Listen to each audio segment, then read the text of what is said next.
Hey y'all, happy Thursday. Thank you for coming to watch another What Else is Going On, aka We Go podcast YouTube video. I'm your girl, your host, Taria. So I just want to let y'all know that I did not do a Tuesday podcast episode. However, Friday's regularly scheduled episode will be out tomorrow with a special guest. So make sure you check it out. We discuss Potomac, Beverly Hills, and Salt Lake City. We didn't get into the nitty gritty, perhaps, of the episodes, but we talked, about some of the different points in the episodes that stood out to us and what we think about the episodes overall in the season and all that. So I think you guys will enjoy it. All right, let's get into some topics that I want to talk to y'all about in this video. First up, let's talk about Lizzo, y'all. This is according to page 6. Harassment case against Lizzo tossed out of court. She is not going to stop fighting.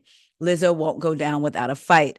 The Truth Hurts singer tour company won a case in California court on Monday, dismissing several claims that have generated negative publicity for the musician.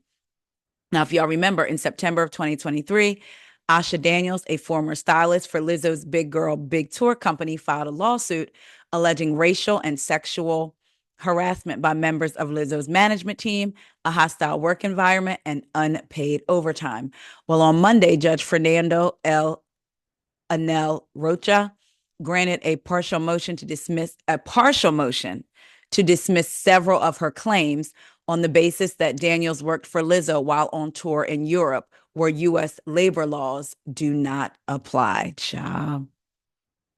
These allegations do not establish plausibility that any portion of plaintiff's claim arose from work performed in the United States or qualifying territories. The California federal court judge also said Daniels did not show any evidence that she accrued overtime related to her wardrobe design work for the Big Girl Tour. An insider close to Lizzo told the Post the entertainer won't stop fighting the false allegations made against her and refuses to settle. There's a reason that Lizzo continues to fight long after most public figures would have settled, because these allegations are false and can't be allowed to stand, the insider told the Post. She is not going to stop fighting until every single one of these ridiculous smears is dismissed.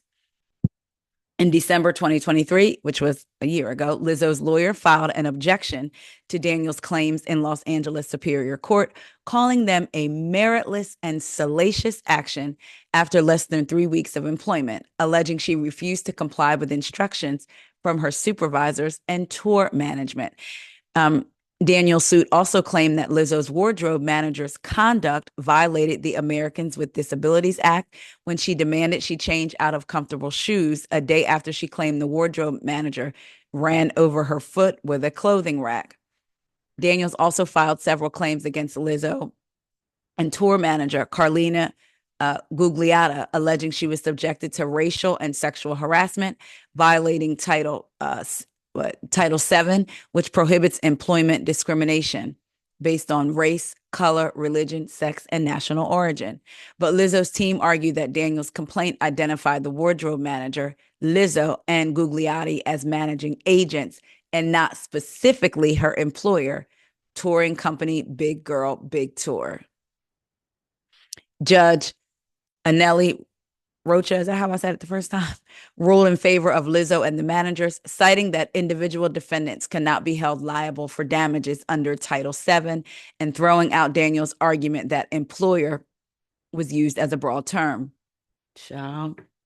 The ruling backed up previous claims from Lizzo's rep, Stefan Friedman, who told ABC News in September 2023 that Daniels never actually met or even spoke with Lizzo. Lizzo first came under fire in August 2023 when 3 of her former tour dancers, Ariana Davis, Crystal Williams, and Noel Rodriguez, filed a lawsuit against the Good as Hell singer and her Big Girl Big touring company. They alleged sexual misconduct and hostile workplace conditions, claiming the singer physically threatened, weight shamed, and sexually harassed them. Lizzo's lawyers denied every claim at the time, calling the lawsuit outrageous. In October 2023, Lizzo's lawyers requested to have the suit dismissed under the basis of California's anti-SLAPP statute, known as Strategic Lawsuits Against Public Participation. a law put in place to end meritless suits that threaten free speech. Things began looking up for Lizzo this past February when Los Angeles County Superior Court Judge Mark H. Epstein tossed some of the dancer's claims, including the hot button charge that Lizzo, who built her brand on self-love and female empowerment, fat-shamed one of her dancers. But the case will still continue to trial. Meanwhile, Lizzo appears to be moving forward. In October, she backtracked on previous comments in which she said she was taking a gap year amid the ongoing lawsuits. Gap year, girl, who said gap year? She told Fortune's deputy editorial director, Ellie Austin. I've just been working. You may not see me, but I've been working. So the harassment case against Lizzo is tossed out of court, but the young lady said she will not stop fighting. And then court case that was brought against her from 3 of her dancers, a part of it was thrown out, but some of that will still go to trial. So I guess this is a win for Lizzo with this one being thrown out. We shall continue to follow this story. Next up, let me share the screen with you. I just wish he would stop talking. Let's talk about Cam Newton. Where's he at? Said what you said about your relationship now and how it hasn't always been that person. And I think for me, inside of that, my mind immediately went to, well, is this really cheating or is this an arrangement? To answer your question, I don't think this is an arrangement, nor is it cheating. I think you grow with somebody. And the crazy thing, going back to what I previously said, when you're living in your truth, right? A lot of people want the benefits without also accepting the bullshit. Now, a person who may hear that may say, "Oh, so I'm okay, I'm good. I'm sorry that you're not for me." Yeah. But when you cite the source of who that comment is coming from, you're not mine either. So yeah, I say to myself, and I'm like, all right, I got a place of refuge in her. Can I ask you just a direct question? Do you see yourself marrying her? To your point, marriage is not the ultimate goal for me. Yes. But that's not. I do want to get married.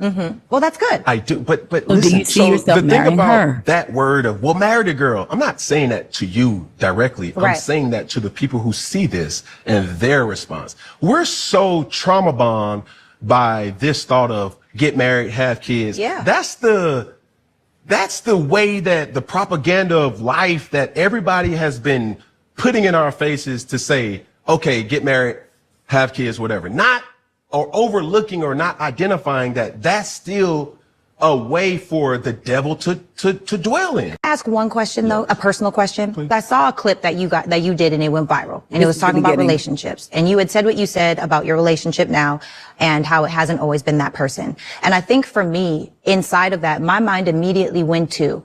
So we already listened to that. I just wanted y'all to hear the very beginning. He says traditional marriage ideals are just trauma bonds and propaganda that's used for the devil to dwell in. Look.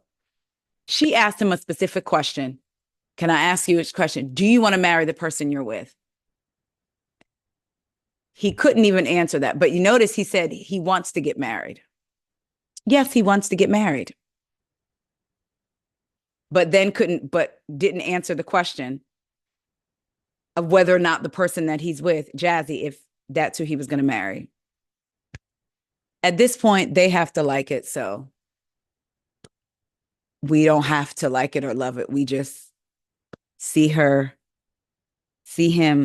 I would say consistently embarrassing her. But I mean, if she's with it, then, I mean, because at this point, the lady said, do you want to get married? I mean, do you want to marry? Do you see yourself marrying the person you're with? He says he wants to get married, but then goes in to tell us that marriage is trauma bonding. But you want to get married. So you're basically letting us know marriage is not the be all end all. It's actually a trauma bond. Marriage is propaganda. But yet and still you answered with, yes, you want to get married.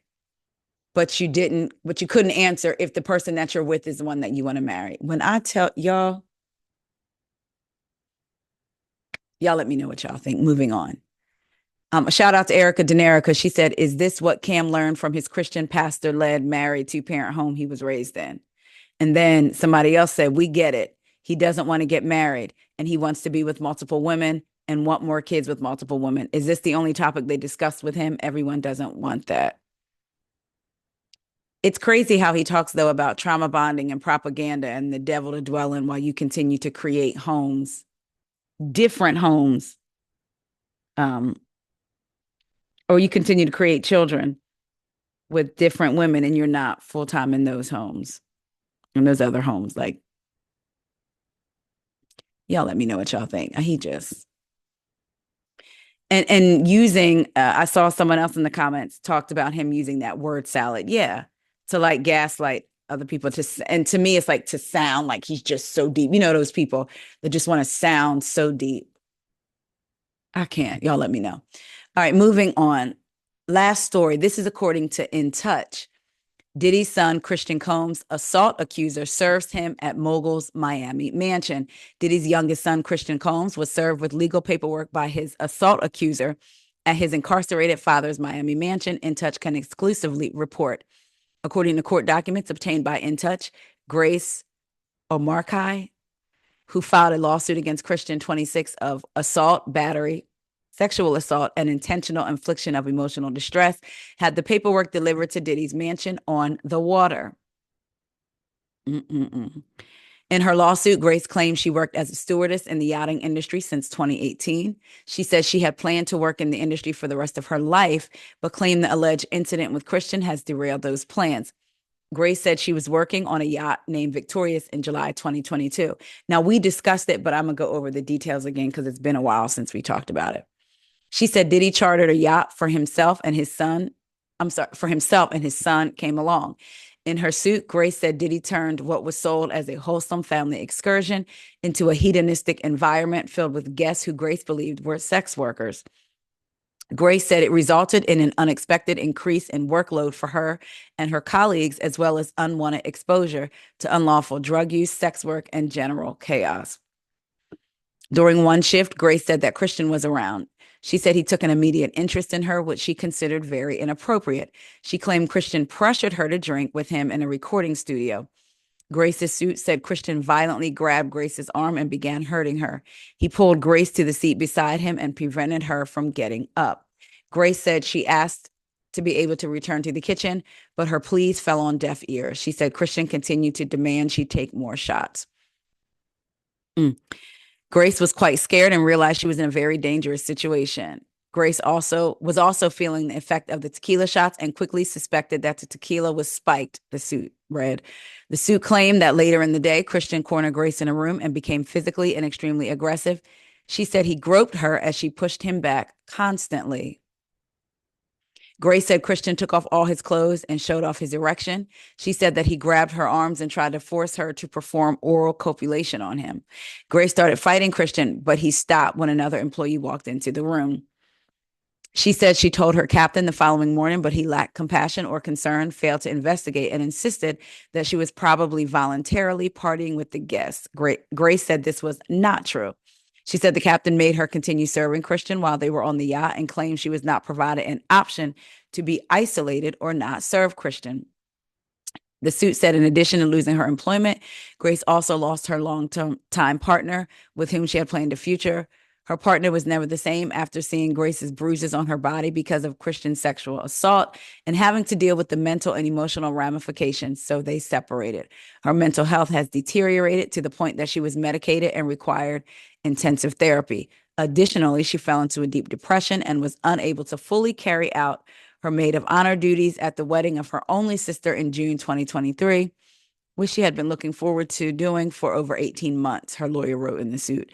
Grace said she continues to suffer serious harm as a result of Christian's actions. At the time the lawsuit was filed, Diddy's attorney slammed Grace's lawyer, Tyrone Blackburn. Tyrone filed a separate case against Diddy on behalf of a music producer named Rodney Jones.